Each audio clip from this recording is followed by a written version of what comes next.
Well, well, well, it looks like the based Dantix has released another Mass Effect video. Let's see, it's titled What Happens If You Kill Everyone in the Most Horrible Ways Possible? That's debatable after all. There are at least three characters, or four, who can survive all of Mass Effect 1 and most of Mass Effect 3 as well. But let's see what we got. Who has ruthlessly murdered every single friend, and You've got to be kidding me. this is Lonely Shepherd, a broken soldier who has ruthlessly murdered every single friend and crewmate they've ever had. Please tell me this is not going to be the Shepard you're going to have in the Shepard Plays series, because in my honest opinion, it still feels like you destroyed your series. But I really do hope you can salvage it, and if you need help, I can help you salvage it. I can think of certain ways. First off, please salvage the harem. Don't make Miranda his one and only love interest, because I absolutely loved what was established during the series that you have effectively retconned by exposing it as a coma. Anyway, sorry for the interruption. On we go. Soldier who has ruthlessly murdered every single friend and crewmate they've ever had. Even Garrus. Not just kill, make sure they die in the most horrible or heartbreaking ways possible. And let me tell you, there are some truly nightmarish ways to die in this game. We have suicides, genocides, patricides, and all the sides in between. We have deaths that seem like they were crafted to be the most ironic torture tailor-made for the victim. Like they were. To be fair, some deaths are absolutely contrived. Like this right here. Why was the stupid idiot just standing there thinking that the cloaking device was going to make him, immune to bullets or something like that? You make yourself invisible and then you move. You step aside. But he didn't step aside, Clyde. Instead, he just stood there, thinking his invisibility alone would do the trick. And Kai Ling didn't fall for it. 2 seconds later, he shoots and kills the guy. Why? The guy could have stepped aside and saved himself, but no. So either he dies, or the frog with the lung disease dies, or that silly, overrated commando dies. Crafted to be the most ironic torture tailor-made for the victim. There are scenes that almost no one has seen because... Okay, you got my curiosity. What was behind that censored scene? Because that scream does not sound familiar. I never deliberately killed off any of my own characters, so yeah. Victim. There are scenes that almost no one has seen because no one is this damn heartless. I guarantee you'll see something new. Actually, I'll nix that. First off, I always choose the red ending, so technically, yeah, I kill off our favorite robot. But then again, I don't see why she can't be resurrected. And I definitely don't want to see the cripple who got me killed in the beginning of the second game getting a robotic girlfriend. That's sick. Get a real human girl, boy. And Steve Cortez. You could say I killed off Steve Cortez as well because I deliberately went out of my way to ignore him because I can't stand listening to him. Anyway. Because no one is this damn heartless. I guarantee you'll see something new, or you'll laugh again at the fact that Shepard has a magic penis.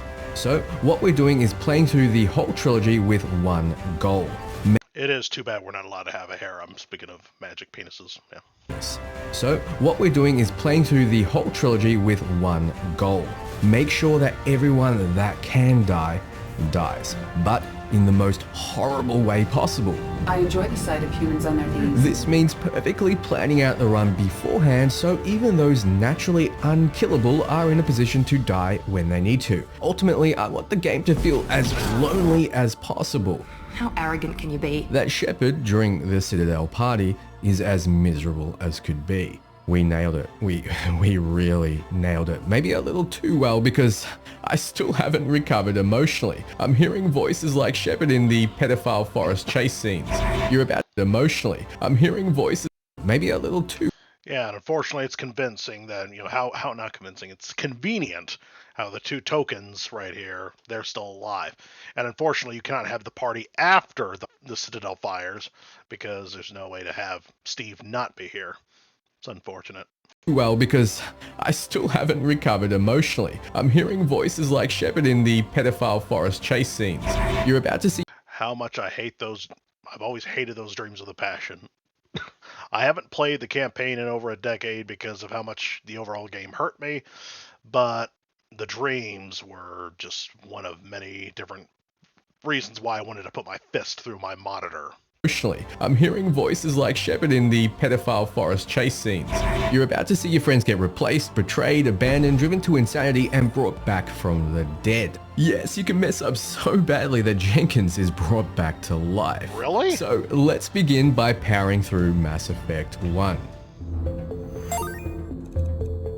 We start by making our ruthless bastard, then run straight past the Normandy crew because every single one of them is gonna die anyway. Now, I know Jenkins looks Dantix, if you're open to doing favors or requests, let me know, because I would love to know how you make these opening animation whatchamacallits, because it's quite clear. To call me an amateur is a huge understatement. So.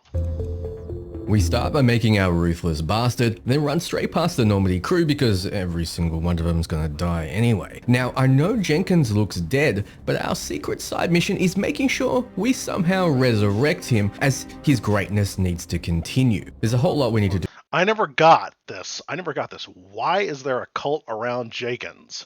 Even the three presidents in Prime Radiancy's channel, they practically worship Jenkins as a god. Why? And now I'm getting the impression that you do too, Dantex. What gives? We somehow resurrect him, as his greatness needs to continue. There's a whole lot we need to do to make this happen, so bear with me. First, we head to the Citadel and recruit Garrus. I know what I have to do, but I don't know if I have the strength to do it. At the very least, my vain attempt to save him reveals some dialogue that almost no one sees. I don't need a Turian shooting me in the back when I least expect it. All Turians are not the same. I'm not like Saren. When I first played Mass Effect 1, 15, how many years ago was that? 15, 16 years ago? Can't remember. The game had been out for a few years, and it was thanks to the marketing of Mass Effect 2 that got me to play Mass Effect 1. And I honestly thought Garrus was going to stab me in the back. I thought he was trying way too hard to be a yes man, to be someone determined to gain my trust. Because, well, that's what a spy would want to do, try to gain my trust. I couldn't find the proof I needed in my investigation, but I knew what was really going on. Saren is a traitor to the Council and a disgrace to my people. You can come along, but I'll be watching you. This is going to be the beginning of it. I still don't trust you. Oh man, this is one of the few times where I really didn't like the dialogue options of Mass Effect 1, because it's still a yes, not a no. I don't want you here. You can come along, but I'll be watching you. This is going to be the beginning of her nightmares if Tali joins, and I really don't want her to do it. Please don't join. I think this is more than you can handle. She's already survived a run-in with the Geth Shepard, and we need all the help we can get. Take her with you. She joins. Shit. We then tell Hackett to shove it and head straight for Neveria. I can't order you, but I'm asking you to reconsider. Saving Liara for last as punishment for being so damn hard to kill. Naturally, we slaughter every poor sod at Pig 15 for getting indoctrinated so damn quick, and go room to room to put them out of their misery. Savage, but still quicker than doing their little chores. I was under the impression that they would turn on you because you're trying to, they're under orders. And they're part of a scandal, a giant scandal that needs to be covered up. Now we arrive at Boobnesia. She gets really tired from opening doors with her mind and dies. Then we melt the apparent last Arachni Queen with deadly acid. She is sure not to come back now. See, how can you call Mass Effect 3 a masterpiece, Dantix, when Mass Effect 3 goes out of its way to retcon the shit out of your choices, such as destroying the Queen? They just make up a new one. We hang up on the council, Whoops. kill Father Kyle and his followers, then head to Pharaohs. We kill Ethan, then slaughter...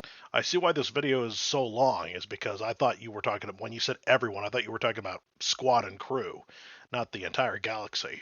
all of the colonists. We also don't want typical Asari meddling with our dead colony. Typical Asari meddling. About time it bit you in the ass. So we kill her and ensure we don't hear about this trash colony anymore in further games. We hang up on the council again and head to Vermeer. Yes, you can do this before getting Liara because fuck her. Now, here's our first significant death, Urdnot Rex. What, you... Hold on. Now, here's our first... I've never seen the way you... I've never had the heart to kill Rex. and I never looked at the videos where they did. The only one I know of is Ashley shooting him in the back, but you actually have the strength to knock Rex down like that? See, that's another reason why that I despise Mass Effect 3. It's because they retcon your strength. You can when you hit a husk, even with the heavy melee, they shrug off the hit. They don't get knocked on their asses like they do in Mass Effect 1. So even with cybernetics added to his body, he is somehow weaker. The main character is weaker. I don't get it. Significant death, Erdnot Rex. What, you thought I'd betray him in Mass Effect 3? Well, we can by accepting the Solarian deal, but having his brother ruling the Krogan is so much worse for everybody that it's better to kill Rex now. You'll see how soon. In contrast, Rex's presence in 2 is uplifting and enjoyable, so we can't have that. Also, he never gets a taste of glory this way, and his body gets dumped in a swamp. Or should we dump his body in the swamps? What an awful way to go. I did debate letting Ashley shoot him in the back. Should we dump his body? Arrange a council-sponsored service. Kind of a, what's the word? A binary choice. Sorry about using that word, but yeah, it's a binary choice. We either give him a state funeral or we give him a horribly undignifying burial. That's ugh. In the swamps. What an awful way to go. I did debate letting Ashley shoot. Or should we dump his body in the swamps? What an awful way to go. He betrayed me, leave his body here to rot. Oh, that's... wow. See, this is why Mass Effect 1 is the best. You can have... You can be as mean as you want. You can be an absolute... unforgivable a-hole to everybody. You can treat Ashley like trash, you can treat Kaidan like trash, and you can treat Rex like trash. But then Mass Effect 3 comes along and suddenly the option to be mean is conveniently gone. At least with the characters that are meant to, push the message, as Critical Drinker would call it. I did debate letting Ashley shoot him in the back, but this is Lonely Shepard, and Shepard needs to live with the guilt. But shit, I'm feeling more guilty than him and we're only getting started. I hope subjecting myself to this at least gets some decent views. Next, we don't take down the Geth flyers, so Captain Kirahi dies. Captain Kirahi's down! That will matter in Mass Effect 3 in a big way, if Thane is dead as well, which he will be. We then send more enemies to Ashley because it kills more of her Solarian friends and fuck, what was that? Okay guys, get this. My metal poster of Shepard slid off the wall and knocked off Shepard's head. If this isn't a sign that the Mass Effect gods don't want me doing this, I don't know what is. Speaking of which, one thing I do ask of you for your future Shepard Plays videos, please cut down on the blasphemous talk. Come on, man. The way you characters throw around my Lord and Savior's name like it's a toy for you guys to chew on like dogs, that's not nice. That's the one favor I ask of you. Anyway, moving on. Slid off the wall and knocked off Shepard's head. If this isn't a sign that the Mass Effect gods don't want me doing this, I don't know what is. So I proceed to execute Rana and blow up Kaidan. If I was playing as FemShep, I'd kill Ash. The only reason I keep her alive is so I can romance her and make the betrayal in 3 hit your soul a little deeper.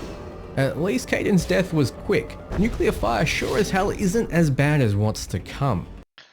To be fair, leaving Kaidan behind with the bomb makes the most sense, because if you leave behind the person with the Solarians and you rescue the Solarians but they get left behind, that makes absolutely no sense. It's one of the biggest plot holes of Mass Effect 3. I mean, of Mass Effect 1. It doesn't make sense for you to rescue the guy with the bomb, the person you left with the bomb, and leave behind the guy with the Solarians, and then somehow magically the Solarians are aboard the ship. Doesn't make any sense. So I always rescue the one with the commandos because that makes the most sense, and I always leave Kaidan with the bomb because he's a technician and Ashley is not. And the Solarians have enough technicians on their team because, well, that's what they specialize in, tech powers. They need extra firepower, though, and that's why it makes sense for them to have Ashley and Kaidan to be with the bomb, to guard the electronics. Anyway. And make the betrayal in 3 hit your soul a little deeper. At least Kaidan's death was quick. Nuclear fire sure as hell isn't as bad as what's to come. You're welcome, buddy. Man, the squad selection is looking empty. Bye, Council. Bye, Council. Oh, looks like we lost the signal, Joker. I guess it's finally time to pick up Liara. Council. Oh, Hey, wait a minute. looks like... Man, the squad... Wait, why Why is Ashley blacked out? I mean, Kaden is dead. And this must be after. Okay, this must be Novaria, not Novaria. Vermeer. This must be Vermeer, and you just set her to the commandos. And okay, that makes the most sense. What selection is looking empty? Bye, Council. Bye, Council. You're welcome, buddy. Except, no, wait a minute. Kaden is dead. I'm really confused. Dantix, how did you make it possible for you to lose both of the human squad mates? Why is Ashley blacked out? What selection is looking empty? Bye, Council. Bye, Council. Oh, looks like we lost the signal, Joker. I guess it's finally time to pick up Liara. We're forced to after all. It's a shame you can't skip it unless you start your run at Mass Effect 2 or 3. While we're on the way, it's a good time for a break and for Garrus to remind us both of something. Remember to stay hydrated. Okay, now that... And there she is again. There's Ashley. So why is she blacked out? I don't get it. Or if you get the entire commando team killed, does the does the human you send with them get killed as well? I never screwed up that badly, so I don't know. We're all hydrated, let's visit the hallucinating 100-year-old big whiny baby. God, she's being extra annoying this run. Decades of intense academic study and field research, and for what? I never thought it would end like this. Canonically, well, think about it this way. Pretend you were writing the Mass Effect story and it wasn't a video game. It would not make a drop of sense for you to receive 3 of the main missions simultaneously, because real life has a timer. You know, if you take one, the other 2 will suffer. Like, if you rescue Liara first, Benezia will escape, and the civilians on Pharos will all die. So it would make sense for you to receive the missions one by one. And canonically, from a story writing perspective, it makes the most sense to rescue, be given the mission to rescue Liara first from the Council.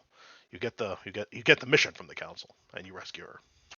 You show up and tell me all the answers just fell into your lap. It isn't fair. I admit that is definitely not fair. You have my sympathies. Like this. You show up and tell me all the answers just fell into your lap. It isn't fair. All those years wasted. There's a rogue Spectre out there looking to destroy the galaxy. So quit whining. Wait, deal with it. All right. There's a rogue Spectre. I took a pause because, well, take a pause. I'm drinking a Mexican Coca-Cola right now. Super delicious, real sugar. And the motto used to be, the pause that refreshes, and I just said that I was taking a pause to take a sip. Anyway, yeah, I know what it's like to waste your time finding an answer just to find out that everyone else already had the answer from the get-go. Into your lap. It isn't fair. All those years wasted.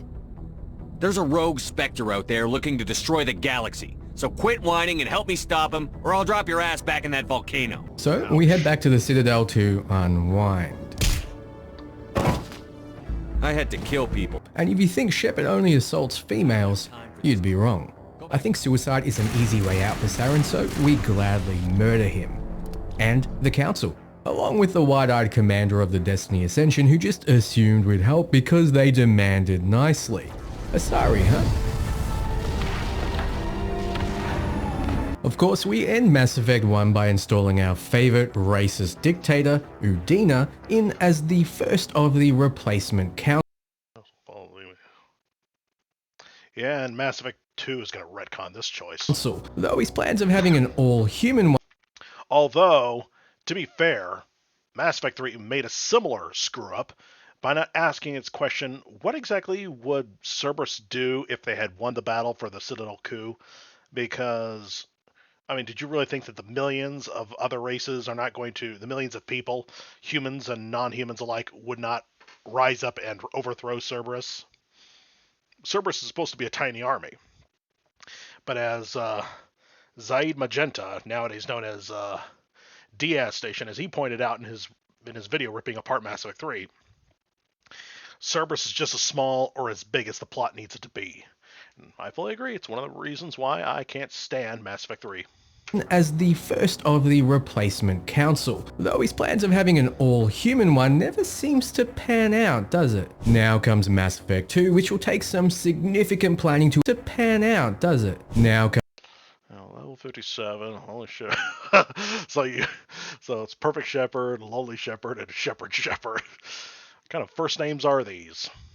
I tend to name him after the character that I plan to romance, so that I don't forget, so that I remain disciplined enough to focus on that one girl and not go after the other girl that I like more. So, yeah. Comes Mass Effect 2, which will take some significant planning to ensure all the right people die at the right time to maximize suffering. So let's begin by sending Vitor to get tortured by Cerberus. We then visit Captain Anderson, who's now a beaten down husk of a man, confirming Udina was the right choice for Counselor. But the new Council won't see us and give back our Spectre to Cerberus. See this right here. My suffering. So let's begin by sending Vitor to get... Vitor. Okay, I forgot his name. Yeah, the way he's pleading with me to please don't send me to Cerberus. Hey, pal, you should not have ignored me, okay? I can't stand being ignored. I called your name. I called your attention. You sicked the robots on me. You got a bunch of innocent Quarian babes killed. And, of course, you conveniently didn't activate the mechs, the droids defending the colony until after the collectors had already left. So, yeah, I kind of have a bit of a beef with you. Yeah. And, of course, you ignored me when I called you. Tortured by Cerberus. We then visit Captain Anderson, who's now a beaten down husk of a man, confirming Udina was the right choice for Counselor. But the new Council won't see us and give back our Spectre status, so we'll have to make do being ruthless without a license to kill. The original Council was made up of a bunch of blind, stubborn morons. We finish up on the Citadel by making some friends. Now buy something and get out. Before heading to Omega, where we poison an innocent bartender to admiration by drunken patron. Bastard deserved what he got. That guy, of course, you're joking. That's rage bait. But yeah, you're a man after my own heart when it comes to that bartender. I don't ever shoot him, nor do I coerce the other guy to shoot him. I mean, I have in previous playthroughs, but it just does not feel right. The most poetic, the most just form of punishing this guy is making him literally drink his own stuff. Make this doctor drink his own medicine. Innocent bartender to admiration by drunken patron. Bastard deserved what he got. We then convince Swallosaurus here to kill his Arab wife, which accurately got. We then convince Swallosaurus here to... Did you say Swellosaurus?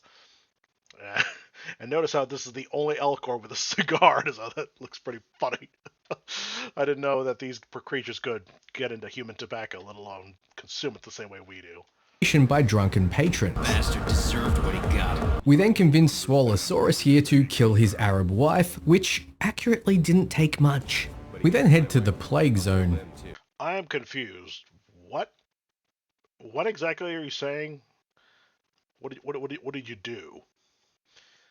Convince him to kill wife, which accurately didn't take much. We then head to Dantix. If you're listening to this so far, I humbly thank you. But please tell me down in the description in the comments below what exactly you said. What were you trying to say? What were you saying? Here to kill his Arab wife, which accurately didn't take much. We then head to the plague zone. I was tempted to bring Thane with us here, since sending an alien with breathing issues into an area containing an airborne plague that affects breathing would have been deliciously cruel. But the order of things meant I needed to get the main missions done quickly to ensure all my crew die in the final mission, plus Morden would just cure him right away. Look, you've joined me on the ride this far, plus Morden would just cure him right away. All my crew die in the final mission, plus Morden would just... I'm trying to see if she was doing a cartwheel. Cure him right away. Look, you've joined me on the ride this far, let's go all the way. We keep our popularity up by filming an immigrant dying, acquiring cash off his corpse, and breaking into an ATM. We pick up the Vanguard class because we don't have time to fuck around with cops. Call us ICE because we're back to kill more immigrants. What's that, Morden? Sometimes society is better off when... Dude. Don't misrepresent ICE. They're doing their job. Getting rid of invaders, arresting them and deporting them. They're not mowing them down like the propaganda would have you believe. The only people getting killed are idiots who think defending pedophile criminals is a good idea by resisting the police. We're back to kill more immigrants. What's that, Morden? Sometimes society is better off when you execute dangerous people? Aren't you everyone's favorite companion? I actually wish they listened to you. So guys, that was an example how to piss off the American left and right at the same time. Okay, you got me. You got me. I took the bait. You got me. That was an example how to piss off the American left and right at the same time. No one's going to be happy with me now, but fuck it, I hate myself already, and maybe I'm just trying to get you to hate me as well as a form of sick punishment for what I'm about to do to all my space friends. Okay guys, it's not fun when you don't fight back. So we try to seduce Morden with Shepard. Is it it's called the element of surprise. What's wrong with having the element of surprise? You took these two low IQ individuals by surprise. Fun when you don't fight back. So we try to seduce Morden with Shepard's sick abs, but he ends up making me feel guilty about Kirrahe. So my first romance choice is a bust. Onto the bigger bust. Choice number 2. Seducing Miranda has some pretty dire consequences in 3. You see, if you break it off no, I'm getting ahead of myself. We need to make her loyal first. You need to wash your hands. I mean, look at those. Break it off no, I'm getting ahead of Seriously, wash those hands. I wonder if there's a mod out there that fixes that, because that bothers me. Get some lava soap. myself. We need to make her loyal first, bang all the daddy issues out of her, and make sure she survives the suicide mission. Back to Omega, we register for the local gang war and sign up a kid with a bright future. He thankfully avoids jail time while we pay out our local mechanic with a shocker so orgasmic he passes out on the floor. Call me, ladies. We then recruit Archangel aka Garrus by leaving him to fight an army alone while we play with some dogs. No, he won't die if you let the bar drop, it's just a game over screen. Otherwise I would do it because it would be the ultimate betrayal. Giving you Seriously? I've never let that bar go down. I've rushed as fast as I could because I was determined not to lose him, and now you tell me it wouldn't have mattered at all? Oh, dude, why? BioWare, why? All that effort, all that rushing for nothing. Ugh. Army alone while we play with some dogs. No, he won't die if you let the bar drop, it's just a game over screen. Otherwise I would do it because it would be the ultimate betrayal. Giving him hope and then leaving him to die. So we're back to the ship in time to separate Donnelly from his cache. We drag out the fight with the Geth, so Suit Rupture Rhaegar dies. We then recruit Tali and head off to acquire Subject Zero as well. Turns out if you lie to her about the files, she'll acquire him herself without your permission. I forgive her because her death will be the most spine-chillingly horrible nightmare bullshit I've ever seen in a game. Why do you call it bullshit? I mean, I know you plan to murder my beauty, my love here, but and I know also that I've seen, I think, only 2 different ways. Oh dear, I think you're gonna send her up with the bugs, aren't you? To see it, we need her to survive the suicide mission. This requires completing her loyalty mission and acquire. Oh, that? Come on, you're seriously gonna do the Phantom route? That has got to be such BS. Because why would they take their most successful? Why would Cerberus take their most successful tool, their most successful experiment, and squander it like that? So they were turning this girl into a living, gigantic weapon, into a super powerful glass cannon weapon, and they reduce her to a mere phantom. She should have been a secondary boss fight in the final mission, and as a consequence for leaving her behind, make the final boss fight super powerful. We have the Space Ninja and Jack fighting you simultaneously. The heavy ship armor. The only ship upgrade we will. To see it, we need her to survive the suicide mission. This requires completing her loyalty mission and acquiring the heavy ship armor. The only ship upgrade we will purchase in this run. Without it, Jack will die. It requires talking to Jacob though, which you normally can't. And it's the only way for her to get it quick and painless. Well, I don't know if painless, but it's quick at least. And I get this ugly dude out of my face. Jack will die. It requires talking to Jacob though, which you normally can avoid, and that's the massive trade-off. Also, keep in mind each mission completed pushes the main story along, and we have to perfectly plan it out as to reach our desired objective. Next, we make our way to Ilium where we screw over. I understand. Anyway, I wasn't listening to you either. Also, keep in mind each mission completed pushes the main story along, and we have to perfectly plan it out as to reach our desired objective. Okay. Next, we make our way to Ilium where we screw over Parsini again by informing her target of her plans. We also ruin a sweet That reminds me, what happened to Helena Blake? I take it you snuffed her out, didn't you? You know, instead of helping her take over the mafia, the space mafia, you took her out, so now she doesn't become an inexplicable social worker on Omega. Is that what happened? Where we screw over Parsini again by informing her target of her plans. We also ruin a sweet Krogan's chance at love, quite easily I might add, because the Asari was outsourcing her opinion, something a lot of y'all do these days. We gun down little Elnora the Merc for being a moron and acquire the deadly Justica Samara for our team, but don't worry, she won't be staying long. We then maybe shoot Conrad slightly, which gets him killed off screen like a little bitch. Why didn't you have him killed off in the first game? All 3 games, it is possible to get Conrad killed. Why'd you wait until the second game to do it? And yeah, I don't get the hype for this old lady here. You snuff out the lives of young Asari and embrace this old thing, post-wall thought. We then maybe shoot Conrad slightly, which gets him killed off screen like a little bitch. A skycar accident has claimed the life of tourist Conrad Werner, who attempted to capture transient youth hitching a ride on the top of a bus. We snap some necks and earn Miranda's loyalty and clear the way for our romance by convincing her to shoot her long-term simp. See, here's what we do. You know, you could easily have Miranda as the queen of your harem, of the queen of Shepard's harem.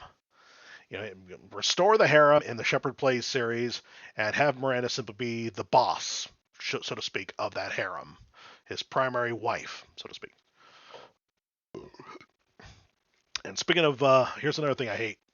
In Mass Effect 2, there is no way to save the life of that innocent Asari dock worker. This little bitch here is going to murder her for trying to get out of the way. And you're not allowed to stop her. You're not allowed to interrupt her. That's too bad. I hate that. Clear the way for our romance by convincing her to shoot her long-term simp. Where are all these dying aliens coming from, and why do they think I have Medigel to spare on their problems? And why am I forced to save the lives of stupid frogs when there's beautiful Asari that I'm forced to kill? It's not fair. I wish the roles were reversed.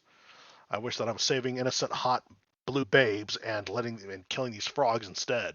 We then push mercs out windows, punch dock workers, and acquire Thane, who absolutely must die for my genocide plans to come to fruition. But first we practice on our fish.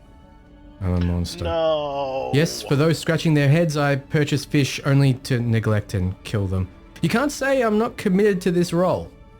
We acquire Grunt next. I feel leaving him in the tank is a lazy way out, so we threaten to vent the cargo bay and a few expendable crewmates if things go wrong. And if anyone else is in the hold at the time? Edie, how many other crew are on board the Normandy? 24 permanent crew, Shepard. Just look at this psychopath smile. After buttering up Miranda with talks of murder, we flirt and ensure meeting her ass in the engine room later. Now, Samara's loyalty mission is one of the few we'll be doing, for reasons many of you have guessed already. It's so we can betray her and simultaneously watch her die by her daughter's hand and fail her life's mission. Getting Morinth on the team ensures we have someone that holds together the power needed for others to survive the suicide mission, but someone that can still ultimately die in 3. And spoiler, she dies by our hand. Next, we acquire the Reaper IFF. Wait, it's because you're gonna you shoot the Banshee. You can't, kill her right here and now, can you? Like I've seen some fan fiction writers do. She dies by our hand. Next, we acquire the Reaper IFF by using Miranda as a lure to kill the husks protecting it. That's love, baby. We rush to this mission because the next step is doing enough missions to trigger the crew being captured by the Collectors, and we need enough time to pass after that, so the maximum amount of crew will be killed by the time we get to them. So we earn Tali's loyalty by ensuring she gets exiled by the people she loves the most. What great pals we are, but we're about to become even greater pals. Both Tali and Morden have truly horrible and tear-jerking ways they can die in Mass Effect 3, but they also have the lowest contribution stats in the suicide mission, meaning a higher chance of failure if they're holding the line. So naturally the biggest challenge is ensuring they survive and the tougher characters like Garrus and Grunt die while still making sure the other characters we want dead die as well. Yeah, it's complicated. To summarize, getting Morden's loyalty matters. Oh, and this is Reeve, Rex's brother, who wants nothing more than to start a vendetta war on the entire galaxy. We made a good choice killing Rex. So let's kill his scout as well, let Morden kill his student. Made a good Wait, so how do you kill the student? I thought the options were either leave him here or make him get energetic enough to run back to the clan and go meet the females. I didn't know it was possible to anger him to the point of killing him yourself. Oh dear. Nothing more than to start a vendetta war on the entire galaxy. We made a good choice killing Rex. So let's kill his scout as well, let Morden kill his student, and destroy what would be his life's work. Destroying the research ensures Eve dies in 3, so yet another reason to do this loyalty mission. Enough missions pass and Jeff saves a Normandy and unshackles Edie. We make it clear to everyone that the mission comes first over the crew. It's too bad you cannot kill this idiot at the beginning by leaving him in the ship. I'm not genocidal like you, but I would leave him behind, and in my my fanfiction idea, my headcanon, we rescue Samantha from Horizon. She and Ashley get abducted on the ship. We go to the ship, and we manage to break them out before the ship wakes up and we escape the trap. And so Samantha, who hid during the Collector attack, she now emerges out, and Edie tells her to climb up into her tight shaft. That was a joke. Dies in 3, so yet another reason to do this loyalty mission. Enough missions pass and Jeff saves a Normandy and unshackles Edie. We make it clear to everyone that the mission comes first over the crew. 4 missions to be precise. After that we can head to the suicide mission and ensure the entire crew, excluding Dr. Chakwas, will be melted into goo. One of those missions is Jack's loyalty, manipulating her into becoming more of a psycho. Do it. You're here to erase your past. He's part of that. Shit. Is this right? Will killing him fix my head? You're a killer, Jack. That's what you do. Yeah. A few missions here and there later and we're ready to suicide it up. But first, we promise to bang the daddy issues right out of Miranda, and that we do. Now begins the... What is with you going after a woman who's actually older than you? You do realize that Miranda is the only human romance that's older than you? All the other romance options, male and female alike, are actually younger than Commander Shepard by 2 or 3 years. Jack being the youngest, I think, let's see, you're 30 or 32 for Mass Effect 1, so she'd be about 20, at least according to the original timeline before somebody altered it. But Miranda, like, yeah, Jack is about 10 years younger than you. Miranda is about 5 years older than you. So, yeah. And to all the toxic idiots who ship Miranda with Jack, newsflash! You know, these are the same people that bitch and complain about, you know, the slightest age gap between a man and a woman, yet they ship 2 characters that are 15 years apart because they're 2 women. It's weird. Greatest final mission in any game ever. This mission started with a bang, and here's another one. Without upgraded shields, the drive overloads and explodes for some reason, melting Kasumi in a very unceremonial fashion. It's exactly what she deserves because I forgot to even mention I recruited her. Also, that's a surprise indeed. And yeah, what is she doing down there to begin with? You know, she only went down there once, and that was to film you and Miranda while invisible. She was actually filming you two and just touching herself at that. But what is she doing down there now? And who decides who's down there when this explosion happens? And why is the ship able to escape when the engine exploded? That's what I don't get. Why was she in the engine room during a firefight to begin with when she's normally chilling at the bar? Also, she roasts the entire crew constantly, except Jacob, so this death is fitting. Not upgrading your ship. I didn't think of that. Good point. Good point. Just final mission in any game. Suicide it up. But first, we promise to bang the daddy issues right out of Miranda, and that we do. Now begins the greatest final mission in any game ever. Totally this mission started with a bang, and here's another one. And sorry about the interruptions. I rewind it because I need to regroup with my thoughts, so to speak, recollect them. And yeah, I totally agree. Mass Effect 3 had here's another giant thing I hate about Mass Effect 3. It had the most giant letdown of all final fights. Mass Effect 1 had a pretty decent final boss fight. Well, not a final boss fight, a final mission, so to speak. Mass Effect 2 is super epic. Mass Effect 3, generic and blazy, giant letdown. Yeah. In any game ever.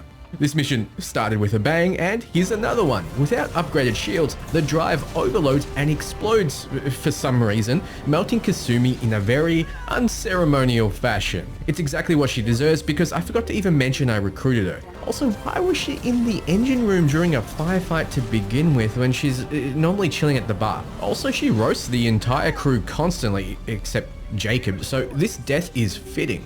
Not upgrading your ship's weapons gets Thane crushed. Look, I love Thane, but if he's gonna die, this death is one that doesn't do him justice, which is what we're going for. Normally he can die in combat, he can get a warrior's death, or he can let his disease take him while surrounded by his friends and son after saving a council member. Then there's this death, pathetically crushed without a chance to show off the skills he's earned after a lifetime of training. I'm a monster. But what isn't monstrous is sending Jacob into the vents. The idiot makes stupid calls throughout the So I gotta wonder, I must ask, why did you not, let Jack die also on the ship? Let's take a look at her pretty eyes one more time, even though they're gonna be kind of dead. Monstrous is sending Jacob into the vents. The idiot makes stupid calls throughout the entire game. He's intended to be a counterbalance to the good advice others give, so let the moron do it, I say. He volunteered after all. It means he takes a biotic warp to the face and screams like a little bitch. Oh, buddy, what happened to your barriers? I thought you could feel tingly on a whim. I hope his last moments were of regret. That'll learn you for cheating on our girl, Femshep. To be fair, he will not create any more illegitimate children and be create single moms.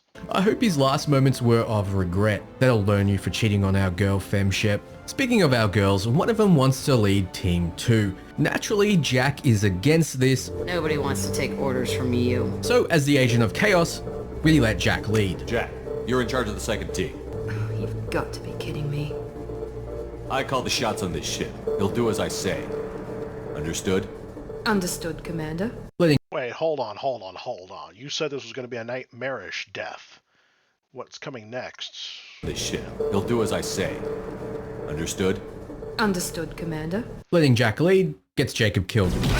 Sorry, I just wanted to show it again. Notice how no one else really cares, kind of except for Shepard, but he doesn't really either. And why would anybody be stupid enough to stick their head out when trying to push a door closed? Keep her head ducked in. Oh no, we took too much time and the whole crew melted except Dr. Chuck was. What a shame. So, oh, you big bastard. I love Kelly. And by the way, bring Kelly into the story. So, the Shepard Police series was completely lacking her. And she should make her part of the harem. Miranda says, in theory, she can maintain a biotic barrier long enough to keep us safe from Seeker swarms, and since she's my lover, I better listen to her over the nearly safe from Seeker swarms. And I must say that the remaster definitely sharpened the details over everything.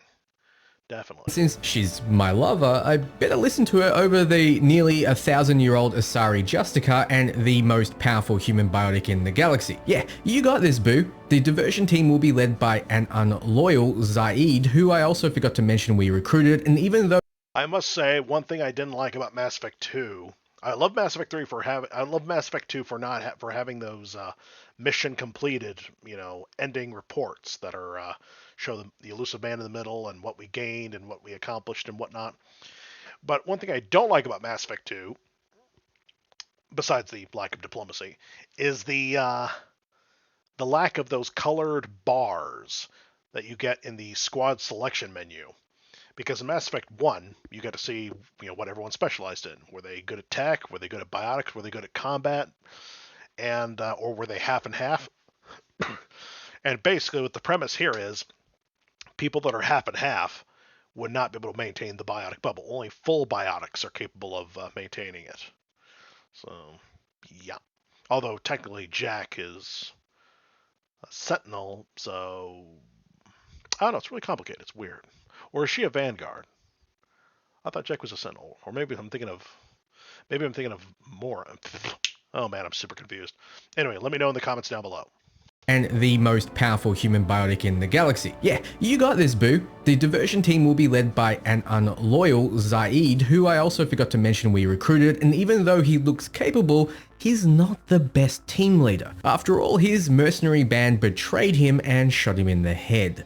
We have the Good point. I've always wondered why is it that we can't assign the old man? I mean, he has experience as a team leader, just like Miranda and Garrus. But to be fair, Jacob is also included for some reason, even though we didn't see or hear of any experience. Unless you talked to him, maybe something in those comic books showed us something. I don't know, it's weird. Option of sending someone to escort Dr. Chakwas back to the ship. Here's the conundrum. We can let her get killed by letting her take the trip back herself, or get one of our crew to escort her and that crew member gets killed if they're not the right one or not loyal. Look, I have a much more humiliating fate for her in mind, so let's send Grunt back to the ship with her. The literal worst choice when it comes to caring about some random human. I always thought it didn't matter who you sent back with her, because who you sent back to escort the Cerberus crew, because, well, I thought it was a super easy thing to do. But I always send Morden because in my head, Morden is not only kind of a weakling to go forward, but he has the most experience guarding civilians personally, so... yeah. The literal worst choice when it comes to caring about some random human. Next, we have to choose who joins Shepard with Miranda's perfect barrier. We choose Morden first, who's loyal, and Garrus as the second. So why do we make all these choices? Well, let's see. I don't see any mods, and wait, who's missing? Who's supposed to be right there? Oh wait, oh yeah, okay, Grunt is missing because you sent him off. Okay. Garrus as the second. So why do we make all these choices? Well, Garrus is extremely hard to kill in the suicide mission, because he's a gifted leader and has a lot of natural ability to hold the line. Well, as the second choice on the team, Miranda's shitty barrier causes him to be carried off and killed by Seeker Swarms without checking his hold the line power. This is a Birdman being killed by insects in a way that was entirely preventable. Garrus didn't die because of his lack of skill, he died because of Shepard's bad choices. Well, here's another thing that always bugged the crap out of me and everyone else. Why is it that if your other squad member is a biotic, why don't they simply, raise the bubble themselves? I mean, they can hold it for, 5 seconds, surely. It'd be easy. It's not like they strained themselves for as long as Miranda did here. It's what Sweet Cheeks did there. But, yeah, it's weird. Didn't die because of his lack of skill, he died because of Shepard's and else. Killed. Let's see, Birdman. Oh yeah, it's Birdman carried away by insects. Have you ever heard of the legendary war between the avians and the insects? It's look it up on Family Guy. By Seeker Swarms without checking his hold the line power. This is a Birdman being killed by insects in a way that was entirely preventable. Garrus didn't die because of his lack of skill, he died because of Shepard's bad choices. I find that extremely ironic because he's your protege and looks up to you throughout the entire series, so much so that your words influence his disposition. I'm sorry, buddy. You don't even get much of a chance to care before Zaid, another tough son of a bitch, gets shot and killed because of his bad leadership qualities, and I guess yours as well. This is one death that actually suits the character in a positive way, and this is the best ode I can give to his voice actor Robin, rest in peace. I could have executed Zaid through his loyalty mission, but the suicide mission would be one person short. If one character gets a nice death, it's at least the guy who was shot last time by his team, and this time is shot saving it. Oh. Figured it might end something like this. Shepard's wearing the shades to hide his tears because even before the first can roll down his cheek, we're told that Grunt has died, alone off screen. The badass, perfect Krogan warrior who embodies Witness Me from Mad Max, who's also still basically a child desperate for some meaning and connection. Wait, hold on. Who's Witness Me from Mad Max? I watched The Road Warrior lots of times. Or are you talking about the first movie? I only watched it once and couldn't follow it at all. The badass, perfect Krogan warrior who embodies Witness Me from Mad Max, who's also still basically a child desperate for some meaning and connection, had to die protecting a useless human medic with no one around to see him. It wasn't an honorable, go Shepard, I'll hold them off moment like he could have had in Mass Effect 3 after earning respect from his clan. It wasn't even worth screen time. Poor grunt. Now we only have Miranda, Tali, Samara, Jack, Morden, and Legion. I need Legion to die, so I leave him to hold the line. Morden made it clear he'd rather do the job and go home, so he and Tali come with me to take out the Human Reaper. This way they survive and don't get crushed by rubble. Legion does rather do the job. On. But you mean you're gonna leave Miranda behind? I mean, she's your lover, and you're gonna leave her behind to guard the wall, to guard the gate. Oh dear. And go home, so he and Tali come with me to take out the... It's also most fitting because, it's fitting for the second in command of Cerberus to be present for the final conversation with Tim, so, yeah. Human Reaper. This way they survive and don't get crushed by rubble. Legion doesn't make it and dies, like Grunt, off screen. I could have handed him off to the elusive man for the cash bounty, but I needed him in this mission. Plus, you don't really need the cash by this point. That reminds me of another thing I've always despised about the Suicide Squad of DC Comics. We have two girls, the stupid Joker girl, the Joker ripoff, Harley Quinn, and the beautiful Frost. They always kill off Frost and keep Harley Quinn alive. How pathetically predictable. It's like people super overrated bitch. And come on, let Frost, an underrated, underused villain girl, have a chance for the spotlight. Handed him off to the elusive man for the cash bounty, but I needed him in this mission. I could have swapped him with Zaid, and Legion would have had this sad moment where he tries to establish a link to another Geth before he dies, but can't. To me, this is a bad death for him. In Mass Effect 3, we get a clone leak and don't get crushed by rubble. Legion doesn't make it and dies, like Grunt, off screen. I could have handed him off to the elusive man for the cash bounty, but I needed him in this mission. I could have swapped him with Zaid, and Legion would have had this sad moment where he tries to establish a link to another Geth before he dies, but can't. He actually tries to do that? Tries to establish connection to another Geth? I need to look that up. Moment where he tries to establish a link to another Geth before he dies, but can't. To me, this is a bad death for him. In Mass Effect 3, we get a clone Legion, and in my head canon, this Legion actually established a link before he died and transferred over into a new body, so we get 2 Legion deaths for the price of 1, and that makes it okay. To finish off, we get... And speaking of what I said about Mass Effect 3, retconning your choice, there it goes again. They don't even try to make the substitute Geth look like anything other than a Legion clone, even though he talks differently. In Mass Effect 3, we get a clone Legion, and in my head canon, this Legion actually established a link before he died and transferred over into a new body, so we get 2 Legion deaths for the price of 1, and that makes it okay. And that right there proves what critics have been pointing out, that Legion's death was completely unnecessary in the third game. Super contrived to pull out your emotional heartstrings. To finish off Mass Effect 2, we give the base over to the elusive man, and the 5 characters we wanted to survive make it over to Mass Effect 3, so they can die in much more horrible ways.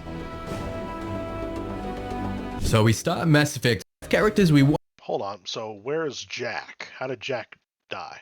To finish off Mass Effect 2, we give the base over to the elusive man, and the... And I always do that.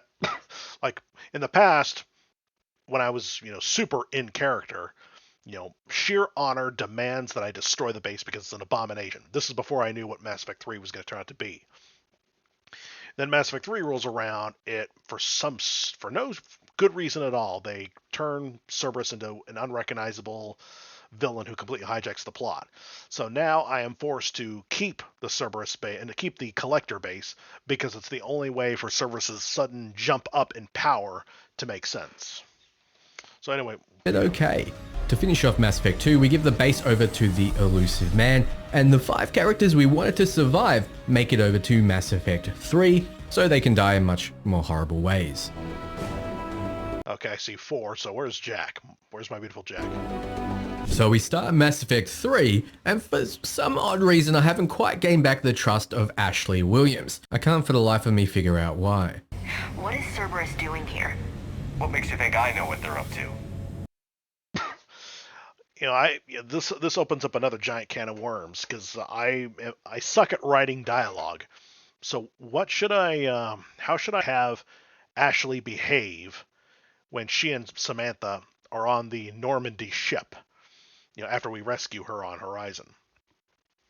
I'm suddenly thinking that maybe she would secretly try to communicate with the Alliance behind her backs, but I don't know. Please tell me in the comments below. I can't for the life of me figure out why. What is Cerberus doing here? What makes you think I know what they're up to? Are you trying to say that he's checking out her butt?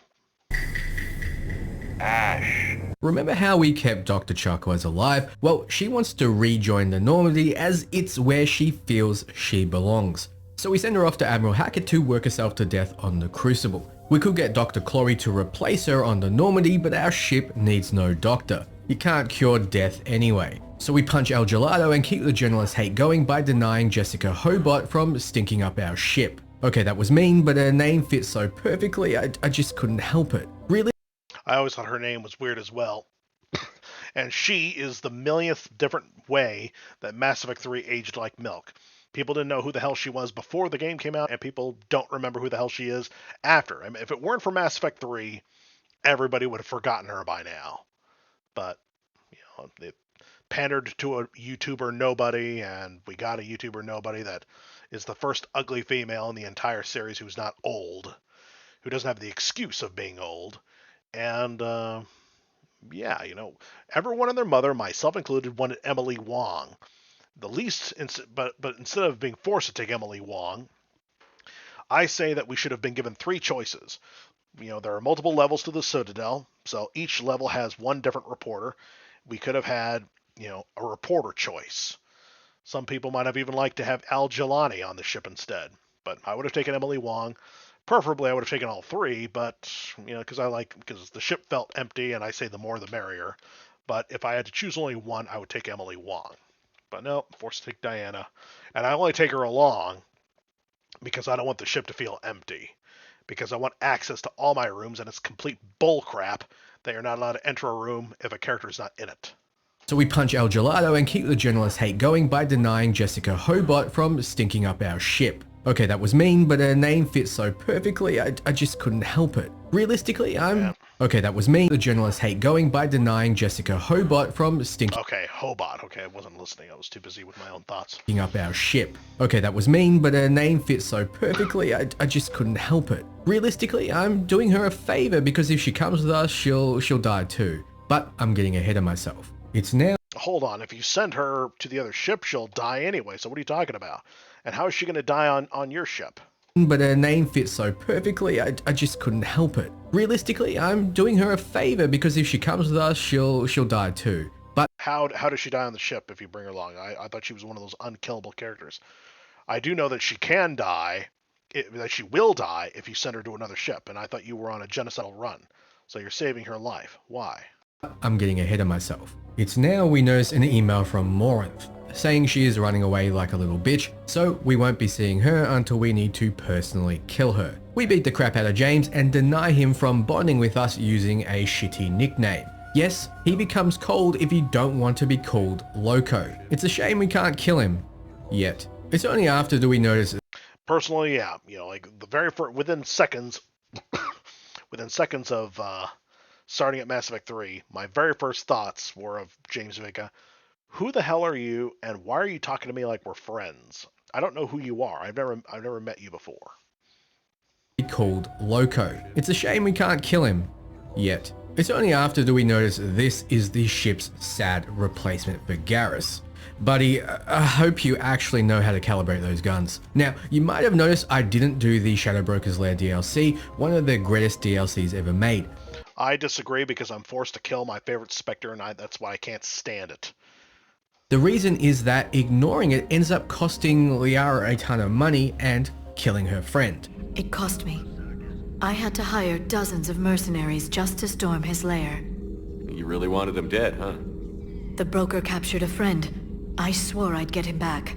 And killing the Shadow Broker is also, well, let me rephrase it. Replacing the Shadow Broker, having Liara as the Shadow Broker turns out to be one of the biggest wastes of all time. You know, we gain nothing in the third game. Nothing of super big importance. And from the story perspective, it's a big waste. I mean, she could have used her resources as the Shadow Broker to, well, find the Prothean data for the Crucible on some other faraway planet. But no, she finds it right there on Mars. You know, and, plus, there are two instances where her expertise as the Shadow Broker would have come in handy, but instead we have Samantha Trainer giving us that information instead. A random Alliance nobody who shouldn't have the skills that she's got, giving us info that only the Shadow Broker could give us, but the Shadow Broker doesn't give it to us, so she's useless. And? I was too late to save him. We're great mates after all, she doesn't need anyone else. Speaking of great mates, one of the greatest, Javik, can't be killed. She doesn't need anyone Wow, she's got purple on her head right now. Is she bleeding? else. Speaking of great mates, one of the greatest, Javik, can't be killed in a traditional way, so it's best the last Prothean simply never wakes up. The Avatar of Vengeance will have to just be comfortable never getting his vengeance. Simply never killed in a traditional way, so by traditional, you mean you killing them because, you know, you can get him to look into his memories and feel suicidal afterwards. Personally, though, I like the happy ending with him. He either lives with the king with the jellyfish, or he becomes a thing with Liara. It's best the last Prothean simply never wakes up. The Avatar of Vengeance will have to just be comfortable never getting his vengeance or even getting a chance to fight back at all. What a sad way to go, which is why it's perfect. So we complete this whole mission without Garrus, and man, is it lonely. Where would Garrus have been in all this? Pissed. Right in the thick of it. Right in the thick of it. Too right you are. I'm barely keeping it together over here. How do you... Seeing the underside, I don't suppose you ever, what were those little guys? Those sand crabs. Digging up sand crabs in the beach of California. I miss those old days. Those guys would scurry into the dirt, into the sand really fast, but they felt so ticklish walking over my fingers. Those guys were so cute. Man, that's what those extra legs on the back of a Reaper remind me of. Right in the thick of it. Too right you are. I'm barely keeping it together over here. How do you animals do runs like this without farming for views? Speaking of in the thick of it, Jack is currently in it with her new biotic students as they get attacked by Cerberus. Same with David Archer. Well, he would be, but we skipped the Overlord DLC, so no doubt he's dead after his continued torture. Anyway, not doing this mission. But by not getting his brother involved, you're not going to witness his brother shooting himself either. Will lead to something even more upsetting. Jack's ultimate horrendous fate. So naturally, that's why we got her through Mass Effect 2 alive, and why you're ignoring this mission now. So we check in on Ash, who was the victim of domestic bot violence, and let her know that we're still interested in her romantically, which will make the betrayal all the more painful, even though she's jealous Miranda got... See, you say that Miranda's got the best bust. I mean, look at that. Ashley, at least the Mass Effect 3 version of Ashley, is capable of rivaling Miranda in every way. It's a reason why people who didn't like her new design, including her original designer, people who didn't like her said that she's basically a ripoff. She's a Miranda 2.0 now. And I agree. I prefer the Mass Effect 1 version more. Which will make the betrayal all the more painful, even though she's jealous Miranda got to experience Shepard's magic penis as well. Miranda Lawson?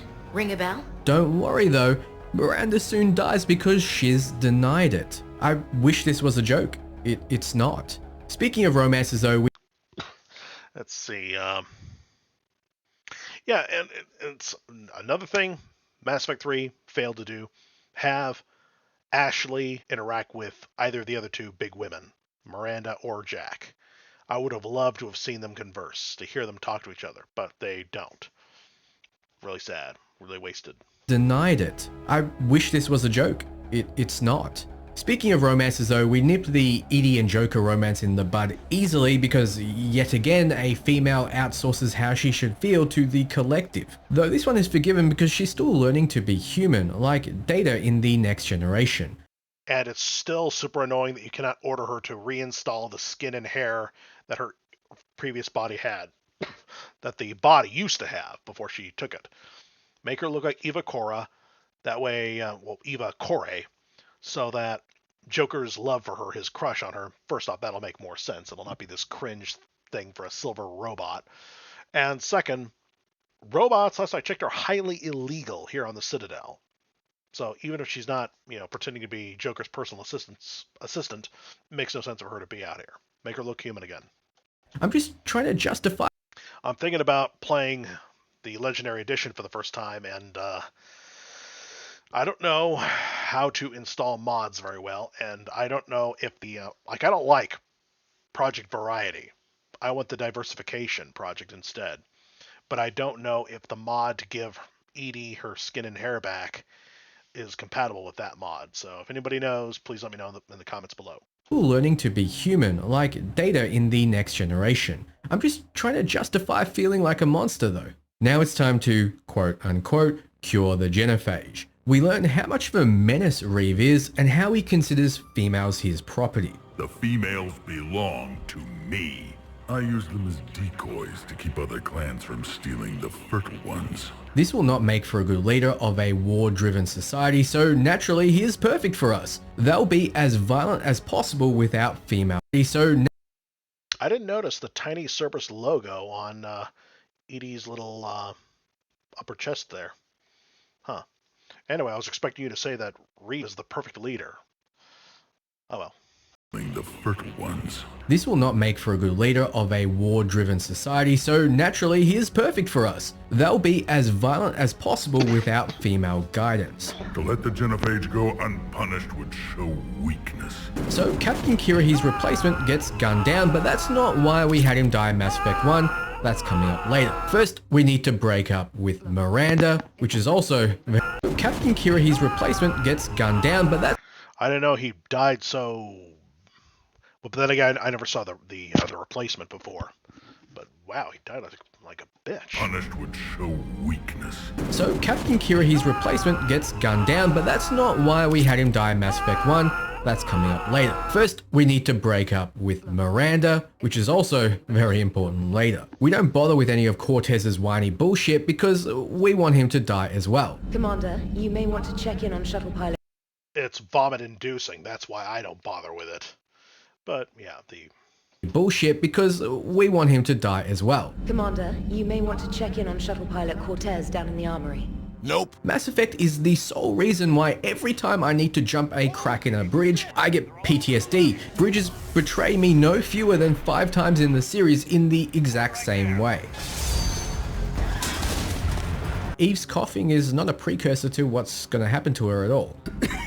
Okay, yeah, she dies without the data from Malin, which is to what's... I never noticed that before. Her face looks discolored. Is that because this is the Legendary Edition, or is that because you destroyed the data and so she really is sick?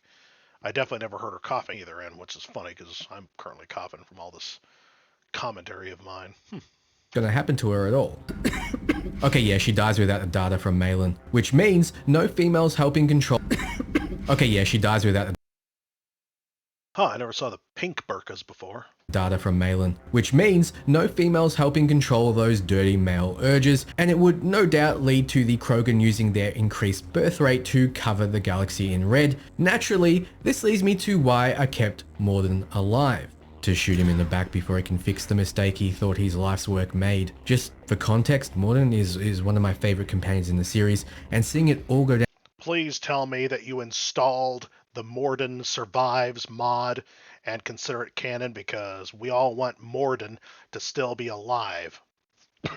Just like we all want Ashley to still be alive for the Shepard Plays series. Down like this breaks my heart a little each time, so I'm forcing you all to see it as well. Why, Shepard? That desperate for Solarian aid? Why you threw away the pistol? I'm forcing you all to see it as well. Why, Shepard? That desperate for Solarian aid? Or that afraid of Krogan? Every time we've talked about this before, you've defended the genophage. Hell, you destroyed Malin's data. How can you change your mind now? I made a mistake! I made a mistake. Focused on big picture.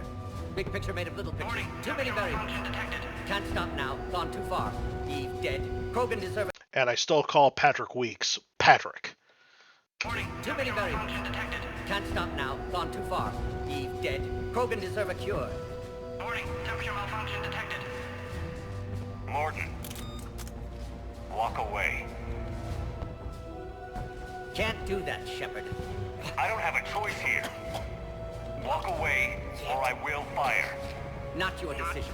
Not your work. Not your cure. Had to be me. Someone else might have gotten it wrong. No time to argue. Cure dispersal imminent. Must counteract sabotage. Stop me if you must. No.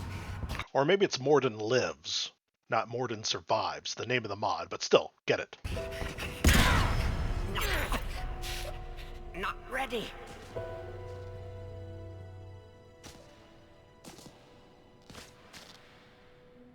The genophage isn't cured, and we ensure the genocide of the Krogan race continues very slowly. Fuck me, we're hearing so many dead companions. This annoying little romp through Diddy's dreams has turned quite emotional now. Alright, we finally arrive at Cerberus's invasion. And yeah, I didn't notice the bench there before. I always try to run to the end to try to cut off the kid, but we're not allowed to outrun the kid. You need to get the mod that fixes, that either removes the dreams or repairs the dreams so that you see the ghosts of all your friends instead of just hearing their voices and focusing on the stupid kid. Talk about nepotism ruining a show, having the kid, somebody's kid, take their likeness and voice. Yep. And one final side note, I'm surprised that someone like Patrick would write what is effectively a pro-life message. His kind are not exactly known to be pro-lifers. So yeah. His dreams has turned quite emotional now. Alright, we finally arrive at Cerberus's invasion of the Citadel, and the reason why we kill Kirahi and Thane. With them both dead, there's no one to save the Salarian Counselor, and Kai fucking Leng puts a hole through him. Why does this matter? Well, for starters, it's another notch on the body count, but second, it actually leads to Udina framing Shepard for the Counselor's murder, which normally only happens if you do a clean playthrough of Mass Effect 3 without importing a file. But best of all, our love Ashley, whom we prevented from becoming dust on Vermeer, whom we banged with our magic penis that keeps women safe in her— wait, we're not up to that part yet, but yeah, we shoot Ashley. The ultimate betrayal. Even more so because you shot her right in the uterus, dude. That is not nice. You should have shot her up with something else. That part yet, but yeah, we shoot Ashley. The ultimate betrayal. Even more so because she still has love for you as she dies, whereas if you didn't bang her, her final moments would be cursing you. So yeah, stage 1 of magic penis complete. Whoever was at Grissom Academy is dead now. Whoops, I guess magic penis complete. Whoever was...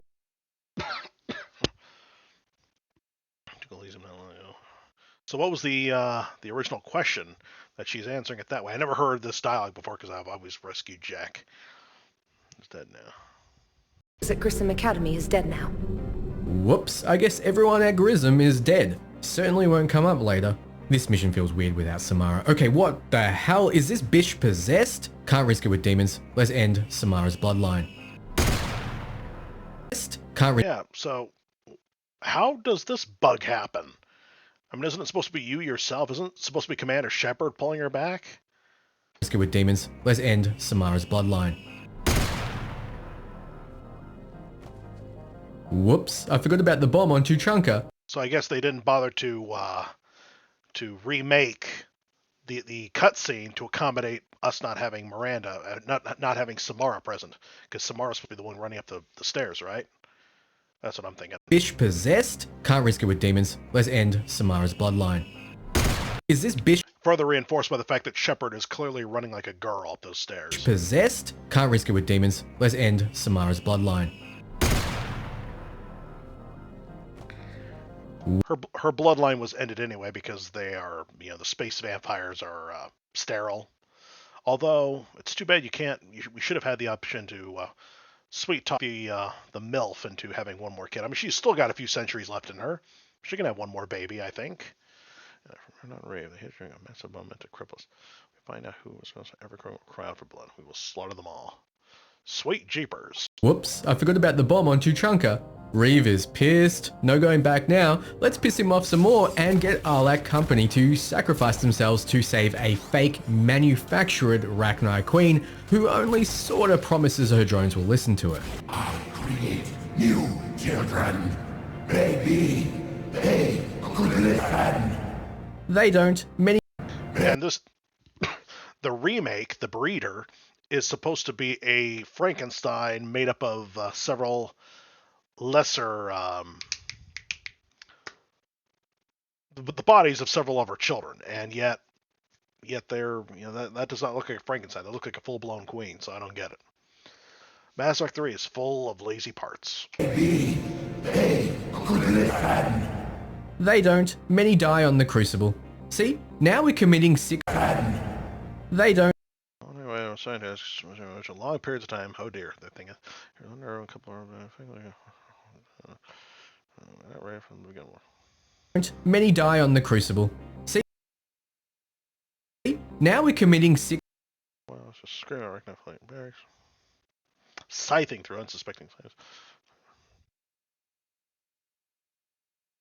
Oh dear. Nasty. 6 degrees of murder. I think die on the Crucible. See? Now we're committing 6 degrees of murder. I think Balak wanted to die here. He let Shepard get off a pimp slap that even Epstein's children could have dodged. Do we save the Cerberus scientists?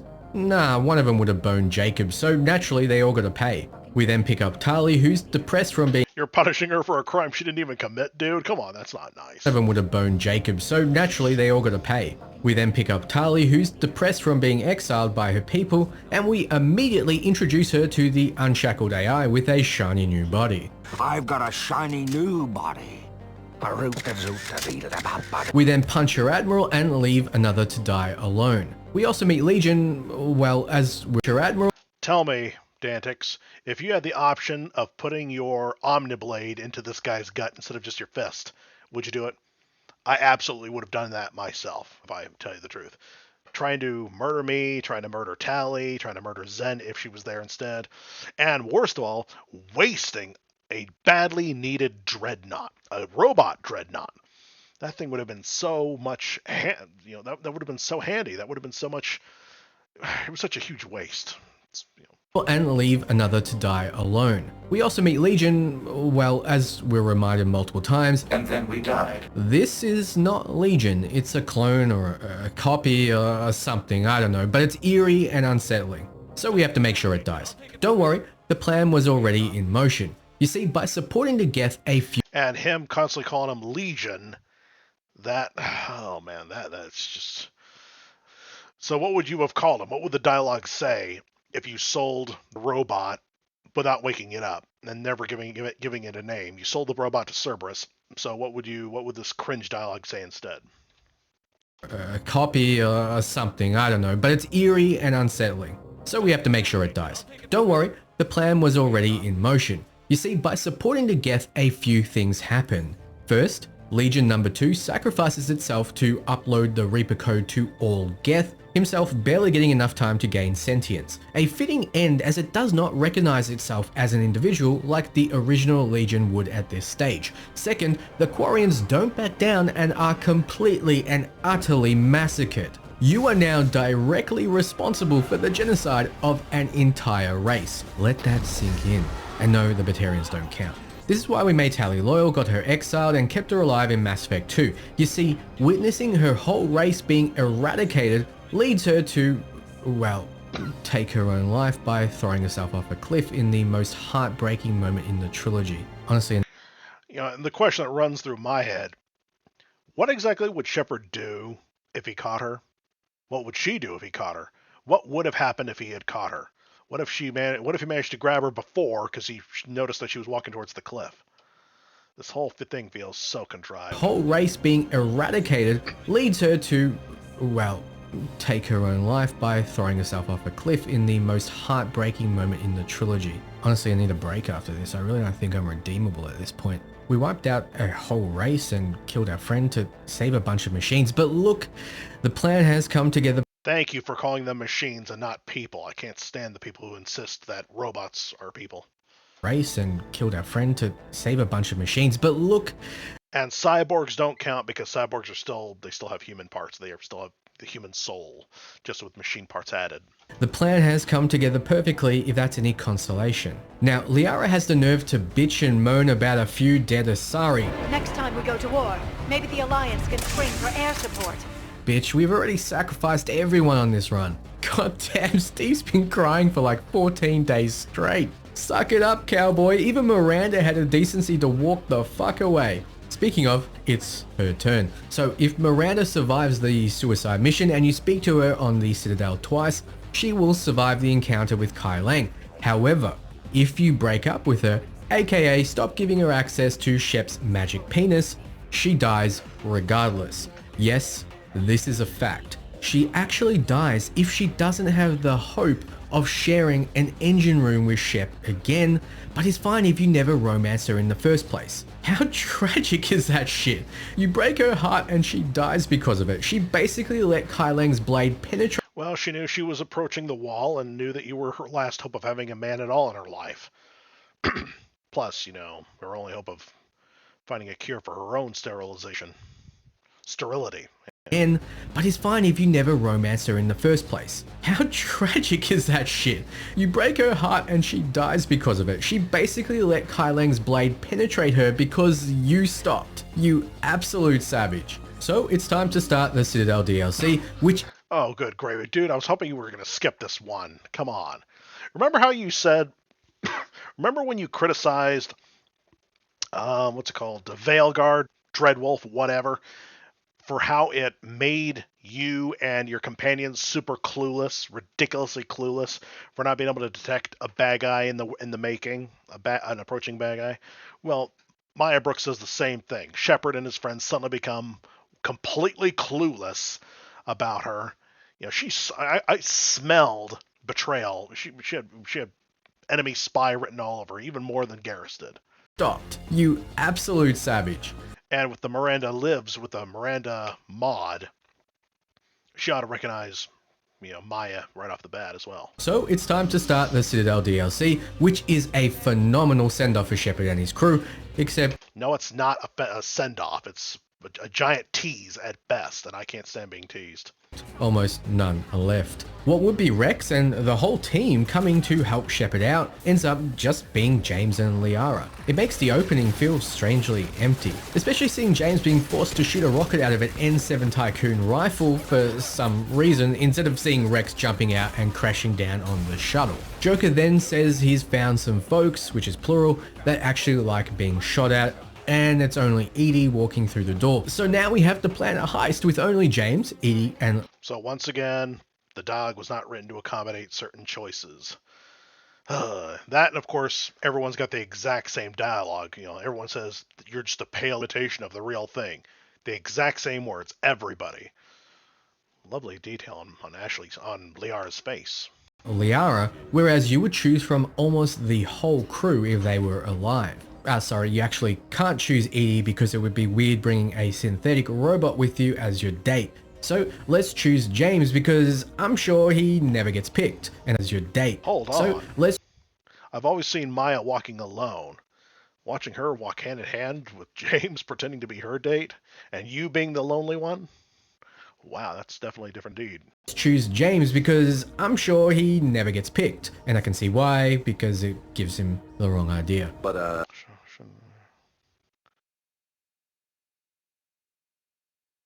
I shouldn't read anything into being your date, right? Because Jimmy Vega's all about the ladies.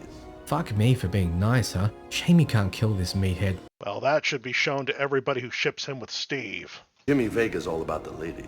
Fuck me for being nice, huh? Shame he can't kill this meathead. Not easily, at least. Now begins what many find to be a fun romp through the Citadel with friends, only now it's a lonely and pathetic drag through some hallways with acquaintances. You have to choose who gets to take point with you, and normally it's a hard choice and the remaining crew get disappointed.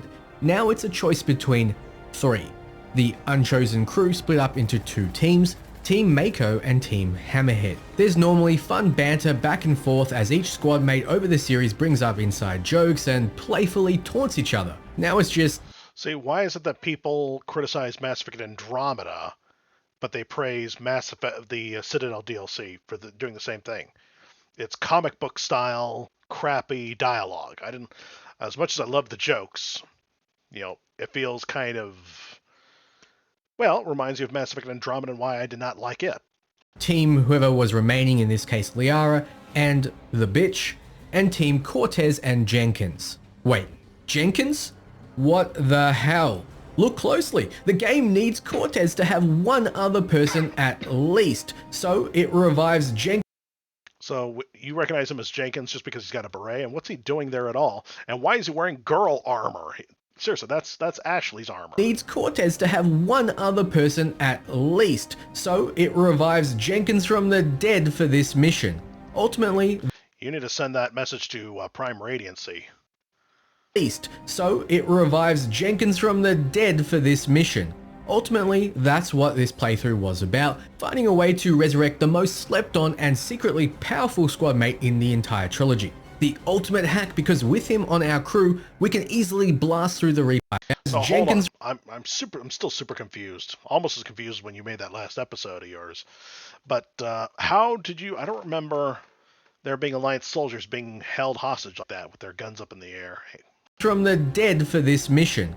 Ultimately, that's what this playthrough was about. That right there, I don't remember it being there at all. Finding a way to resurrect the most slept on and secretly powerful squad mate in the entire trilogy. The ultimate hack, because with him on our crew, we can easily blast through the Reapers and save the galaxy. But no, seriously, it's extremely funny that you get some random Alliance soldier to fill in for your dead squad mates. Next, we have a scene where it cuts to all your friends laying down the pain and blasting the enemies away, and it's just the C team here with empty spots where the others should be. I will give this run one prop. Leaving someone behind because you only have room for 2 of your crewmates here is much more impactful, since you're leaving someone completely alone, whereas normally there's a group of them pouting because they're never chosen. Yeah, I don't count Cortez. We're really milking these 3 squad mates for all they're worth, and they're never chosen. I'm completely alone, whereas normally there's a group of them pouting because they're never chosen. Yeah, I don't count Cortez. We're really milking these... Yeah, do they say it all the time, or just if they were never actually picked? Does the game actually keep track of how many times you've selected them for missions? I'd like to know. 3 squad mates for all they're worth, and all this pressure makes ED snap. Oh, shit. I'm okay. Recalibrate your eyes, please. Really?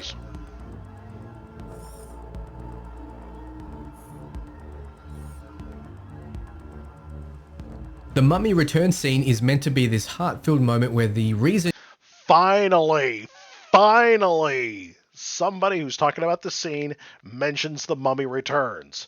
I've talked with a few friends, and surprisingly, only 2 or 3 noticed it. Actually, maybe it was just 1 and 2. Yeah, it was 2.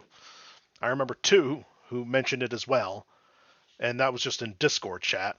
But when it comes to videos that are talking about the scene, you are literally the first person to talk about it in a video.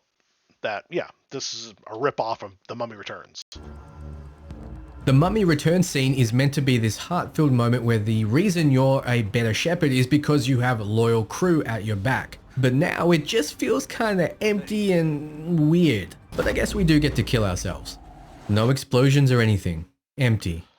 It honestly would have been nice if we could have saved the clone. I really do hate how it's honestly Maya walking away feels like a made-up excuse to justify why we don't get to keep the clone and, see how the war ends up for him.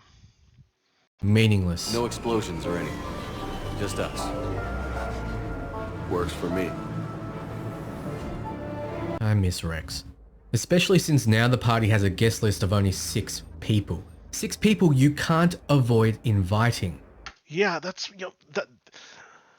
Oh, man. Mass Effect 3 pissed me off to no end from start to finish, and one of them was the false advertising of the Citadel DLC. It didn't exist until my 3rd attempt to play Mass Effect 3, my 3rd playthrough. And part of the advertising is that I get to go on one final mission with the squad mates that I loved from Mass Effect 2. Turns out it's just the arena, nothing more. I can only bring Rex, but not, say, Jack against the Cat 6 troops. You can in a mod, but the mod is hidden. You can only get it from a special link that I can find for you if you want me to. But Courtney Taylor got wind of it and got upset because somebody was using an AI voice copy of her for her part in the DLC, which is sad. I really liked Courtney Taylor's talent, but her being a bitch like that's kind of sad. And another false advertisement would be that I get to decide who comes to this party. We're going to throw a party and you decide who attends. That was the advertising. I get it. And then Joker hijacks the invite list and invites everybody that I was hoping to not invite. I didn't want Steve, and I didn't want Trainer, and I didn't even want Joker himself in the party. And hell, I don't think I wanted James either, boring as he was. But Joker invites them. Everybody, it was dumb. I absolutely know, deep down, BioWare did that on purpose. They didn't want their token characters to be ignored, so they had them shoved in. This run has made something abundantly clear about, especially since now the party has a guest list of only 6 people. 6 people you can't avoid inviting. This run has made something abundantly clear about the Citadel's DLC party. In every scene, no matter the tone of the party, there must be at least 2 from this group of 6 in every conversation. So for example, what was a fun conversation about biotics is just Liara and James arguing.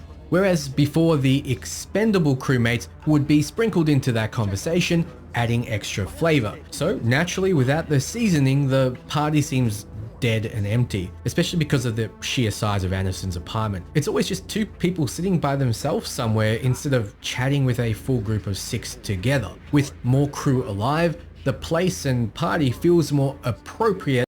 To be fair, that's probably how I attend the average party, because up until recently, every time we had a giant family reunion, I get interrupted more than everyone else combined. And so I just stay out of the party, and the same assholes who interrupt me and don't ever let me speak then get all bitching, complaining that I'm not there. Well, why would I be there when I'm not allowed to have an input?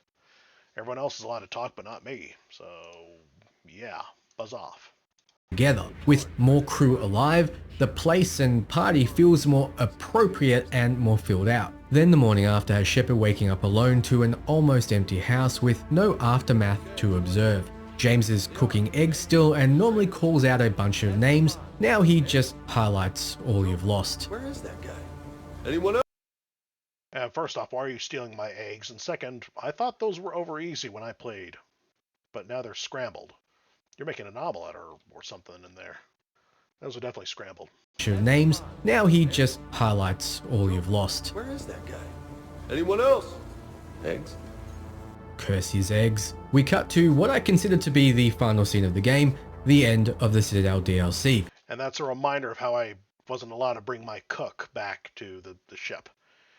Oh man, Rupert. I wanted Rupert back from Mass Effect 3. Along with the rest of my ex-Cerberus crew. They were more loyal to me personally. I don't want these Alliance lapdogs on my ship. They'd probably arrest me and hand me over to the Alliance if I tried going rogue. We cut to what I consider to be the final scene of the game, the end of the Citadel DLC, where your romantic partner comforts you. Since we killed them all, it's Joker instead, and of course, there's almost no one else with him. The best doesn't feel as heartwarming to me. The best.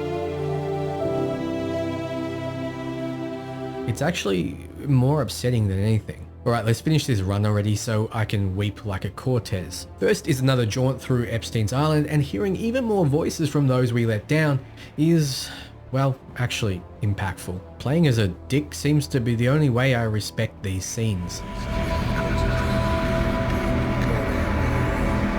So every time I play Mass Effect, I learn something new.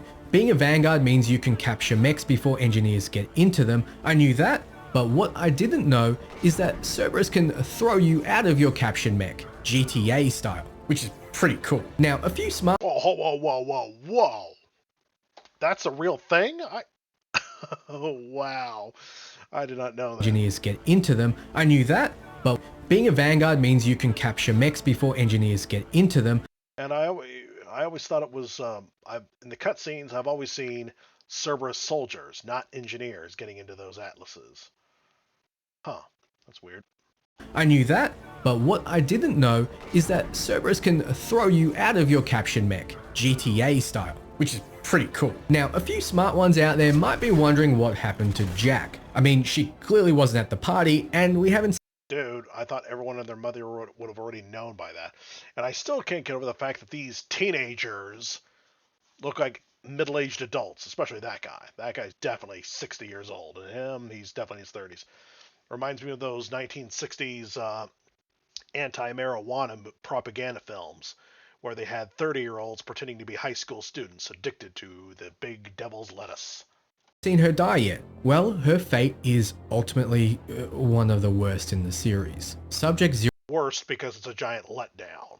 Well, her fate is ultimately one of the worst in the series. Subject Zero was tortured and experimented on as a child by Cerberus. By letting Cerberus capture her and her students in Mass Effect 3, you subject her to a living nightmare. She finally opened up and accepted kids into her life in order to a living. Dude, why didn't you pause to check out that? You know, the petite instead of the big bulbous like Miranda. Living nightmare. She finally opened up and accepted kids into her life in order to protect and nurture them like she never was. But because you abandoned her, she has to watch them all get tortured and killed by Cerberus. Really should have run when you took Grissom Academy, Subject Zero. My name is Jack! You were learning a great deal from those students you were training. Some of them may even survive. I'm gonna tear you apart! That's funny.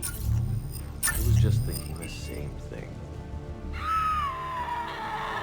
She's then ripped apart by scientists, tortured and experimented on, and ultimately turned into an indoctrinated phantom for Cerberus, unwillingly working for the very organization she hates, ultimately being put down by the very person who abandoned her to her fate. It wasn't her. Not anymore. It's one more thing that Cerberus will answer for. I was hoping you'd let her stab you. You know, get a little poetic justice. Not anymore. It's one more thing that Cerberus will answer for. Whereas Tali's fate was heartbreaking, Jack's is nothing short of hell. A nightmare specifically created for Jack. And hold on. That's another difference between the Legendary Edition and the original. Because in the original, I could have sworn I saw her drop down from above onto this platform. Here, she's jumping in from the side. Jax is nothing short of hell. A nightmare specifically created for Jack. I wouldn't wish this death on my worst enemy. I'm sorry guys, I really am. Okay, this death made me feel a little better. If you don't wipe the tears out of little girl Cortez's eyes, his upset tummy makes him crash and die. Oh, poor thing. So before heading If you didn't do it, the AIDS would have finished him. out to face the Reaper, you enter this room to call up your crew and friends for final goodbyes. This Shepard has no friends or crew. There is literally no one to call and it simply cuts away. Now, Morinth. We could have had Samara die in the suicide mission or her kill herself to save her daughter, but here we see that Morinth was captured, tortured. If you're one of the people who wish there was more to Morinth, that she didn't just show up out of nowhere as a banshee, tell me how you would have handled her, please. How would you have handled her as a character? Tortured and turned into a Reaper minion. A much more disgusting end to Samara's line. With Morinth dead, that's every one of our potential crew that can die now past. This is across the entire series. I said it before and I'll say it again, I'm a monster.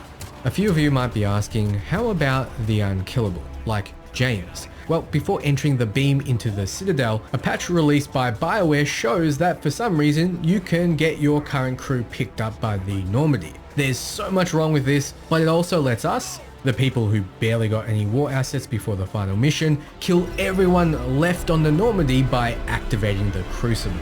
And that's it.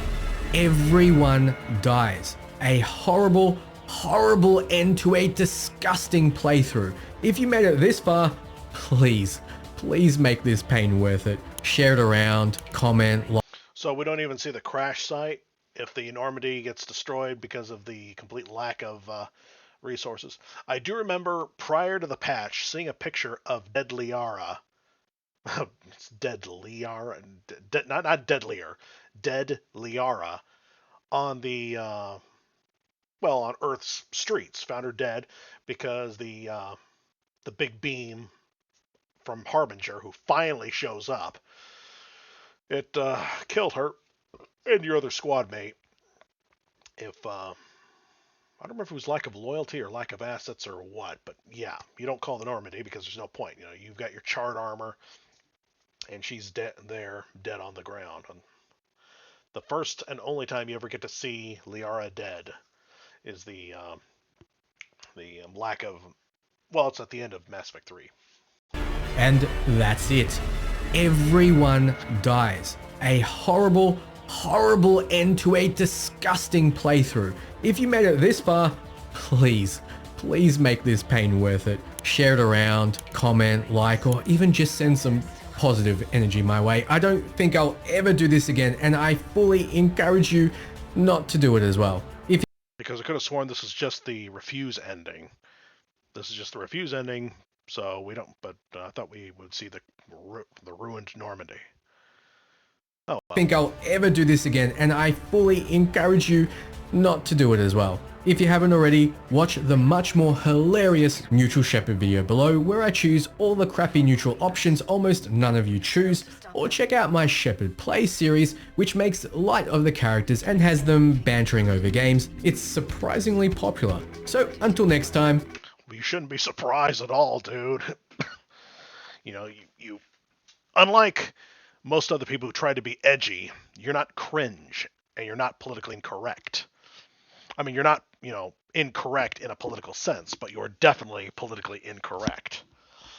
You know, you're based. You're not an idiot.